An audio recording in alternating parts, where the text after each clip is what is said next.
तो दोस्तों आज की इस वीडियो में हम जानेंगे कि प्रेग्नेंट महिलाओं की सोनोग्राफी रिपोर्ट किस तरीके से पढ़ी जाती है, उसमें क्या क्या चीज़ें इंक्लूड होती है। उससे पहले हम आपको बता दें कि यह वीडियो केवल एजुकेशन पर्पस के ऊपर बनाई गई है, तो इसका मिसयूज़ ना करें। तो आइए आज की वीडियो में स्टार्ट करते हैं। तो यदि हम किसी भी फीमेल महिला की जब यूएसजी रिपोर्ट देखते हैं, किसी भी प्रेग्नेंट महिला की यूएसजी रिपोर्ट देखते हैं, तो हमें इस तरीके से कॉलम देखने को मिलते हैं, जिसमें इधर की साइड कुछ नाम होते हैं जैसे कि presentation, fetal movement, labour, placenta, और उनके सामने उनकी नॉर्मल वैल्यू या उनका जो मूवमेंट्स वगैरह जो होते हैं उनके इधर साइड में लिखा हुआ रहता है। आज की इस वीडियो में हम समझेंगे कि जब हम ये सोनोग्राफी रिपोर्ट देखते हैं तो उसमें ऐसी क्या चीज़ें होती है जो डॉक्टर वगैरह देखते हैं, और उसके ऊपर से जो मदर होती है उनको कुछ टैबलेट्स होती है, कुछ प्रिवेंशंस भी देते हैं। तो आज की इस वीडियो में हम पूरी सोनोग्राफी रिपोर्ट को किस तरीके से पढ़ा जाता है वो हम इसमें देखेंगे।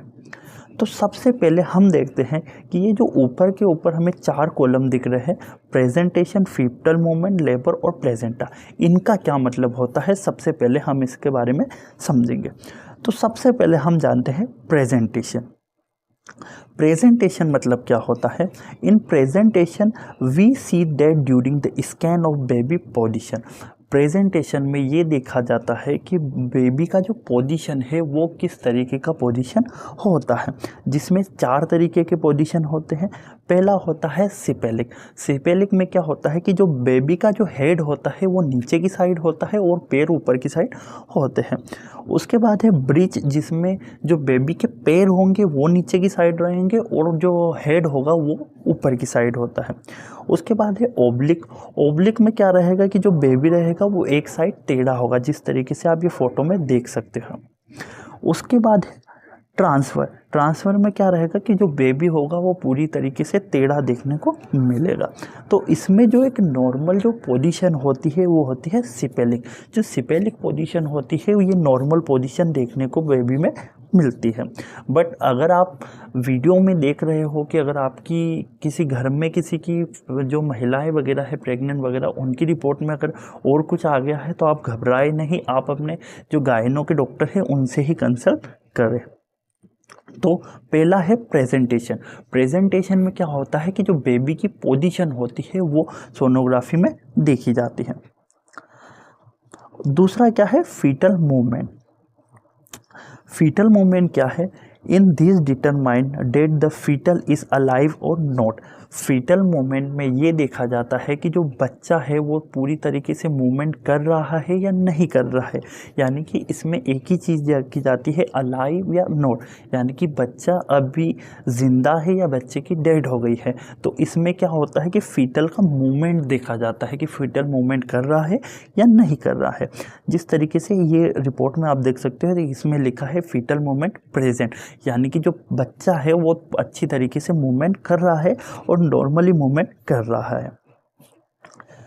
उसके बाद जो इसमें 3rd नंबर की है वो है लिक्योर। लिक्योर क्या होता है, in this found of amniotic fluid is available in sufficient amount. Liquor क्या होता है, लिक्योर में मतलब एम्नियोटिक फ्लूइड। अब ये एम्नियोटिक फ्लूइड क्या होता है, यानी कि जो बच्चा होता है जो जिस थैली में होता है जिससे बच्चों को पोषक मिलता है, पूरी तरीके से बोल सकते हैं उसका न्यूट्रिशन जो होता है, ये जो ब्लू थैली जो देखने को मिलती है इसको बोलते हैं एम्नियोटिक फ्लूइड। सॉरी, ये जो ब्लू थैली होती है इसके अंदर फ्लूइड होता है, वो होता है एम्नियोटिक फ्लूइड।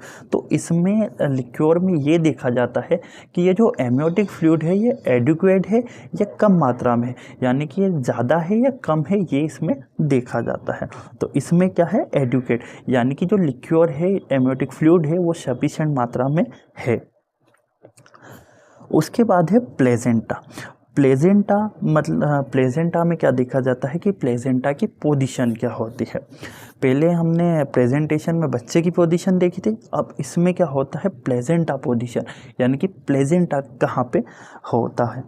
तो पहला है एंटीरियर। एंटीरियर में क्या होगा कि जो बच्चा होगा ये माँ के ये जो प्लेजेंटा होगा ये एंटीरियर साइड में देखने को मिलेगा, जिससे सीधी दीवार की तरफ देखने को मिलेगा। पोस्टीरियर में उसका जस्ट अपोजिट हो जाएगा। फंडल में क्या हो जाएगी, जो प्लेजेंटा होता है वो ऊपर हो जाता है। और प्लेजेंटा प्रीविया में क्या होता है कि जो प्लेजेंटा होता है ये नीचे हो जाता है और उसके ऊपर बेबी हो जाता है। ये एक जो पोजीशन होती है इसमें कुछ कॉम्प्लिकेशंस आते हैं। बाकी ये जो प्लेजेंटा होता है इसमें पोजीशन देखी जाती है कि प्लेजेंटा की पोजीशन क्या होती है। तो आई होप आप ये यहाँ तक समझ गए होंगे कि इन चारों चीज़ों में क्या क्या चीज़ें देखी जाती है। प्रेजेंटेशन में बच्चे की जो वो होते हैं जगह होती है वो देखी जाती है। फीटल मूवमेंट में बच्चे का मूवमेंट देखा जाता है। लिक्योर में एम्नियोटिक फ्लूइड का देखा जाता है। और प्लेजेंटा में प्लेजेंटा का जो जगह होती है वो देखी जाती है। अब उसके बाद हम देखते हैं कि ये जो नीचे लिखा हुआ है BPD, HC, SC, FL ये सारी चीज़ें क्या होती हैं। तो सबसे पहले हम जानते हैं BPD। BPD क्या होता है? BPD का जिसका फुल फॉर्म होता है biparietal diameter, measurement of distance between two sides of development in baby skull. यानी कि जो BPD होता है इसमें क्या होता है कि बेबी का जो स्कल होता है उसका मेज़रमेंट किया जाता है। यानी कि जो जिसके बेबी का जो सिर होता है उसके दोनों साइड का मेज़रमेंट करके देखा जाता है। तो इसमें जो मेज़रमेंट में जो इसकी जो साइज़ होती है वो 90 mm होती है। मतलब ये नॉर्मल है। जैसे आप कोई भी सोनोग्राफी रिपोर्ट देखोगे तो उसमें नॉर्मल और एब नॉर्मल पे अलग ही साइन देखने को मिलेगा। यानी कि अभी इसमें जो 90 है यानी कि बच्चे की जो है वो नॉर्मल ही होती है। उसके बाद जो दूसरी चीज़ इसमें देखी जाती है वो है HC। HC का मतलब क्या होता है? Head circumference. इसमें क्या देखा जाता है?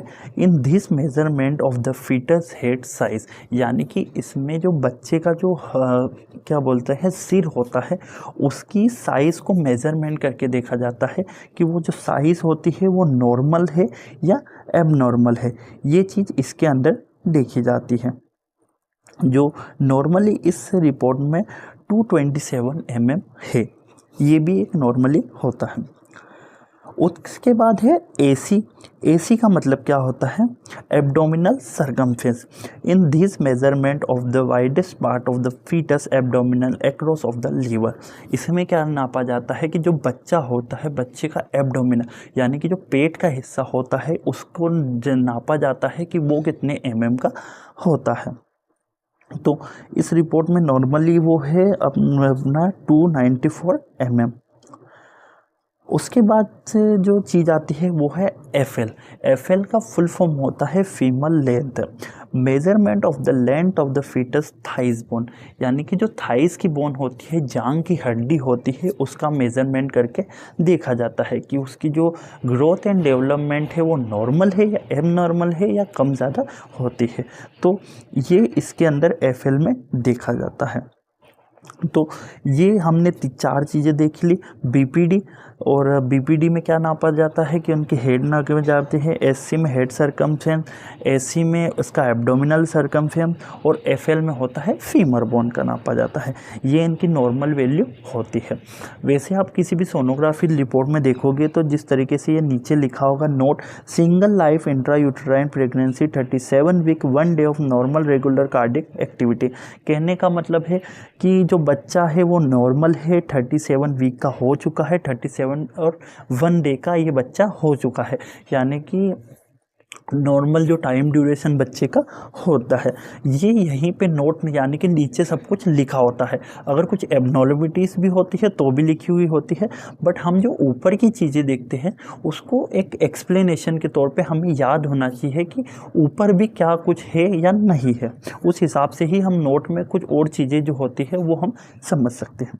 तो हमने FL तक समझ लिया कि FL तक क्या होता है। उसके बाद है HR। HR का मतलब होता है हार्ट रेट, यानी कि बच्चे की जो दिल की धड़कन है वो कितनी चल रही है। तो 140 BPM जो नॉर्मल होती है। यानी कि जो बच्चों में जो पल्स रेट होती है वो हाई होती है, यानी कि 130 से 150 के दायरे में ही चलती रहती है। तो यानी बच्चे की जो पल्स रेट है वो भी नॉर्मल है। उसके बाद है फीटल वेट, यानी कि बच्चे का वज़न भी देखा जाता है कि फीटल का वेट कितना है, तो वो है 2362 ग्राम, ये वेट होता है, यानी कि 2-2.5 किलो का बच्चे का एक नॉर्मल वेट होता है।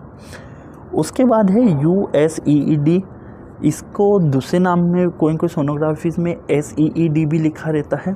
इसमें क्या डेट लिखी हुई होती है कि इस तारीख को बच्चे का जन्म होगा, बट ये एक एक्यूरेट नहीं होता, एक सिर्फ मेज़र वो क्या बोलते हैं एवरेज टाइम होता है कि जैसे कि ये डेट दे दी तो इसके आज या कल या 1-2 दिन बाद में बच्चे की जो डिलीवरी है वो हो जाती है।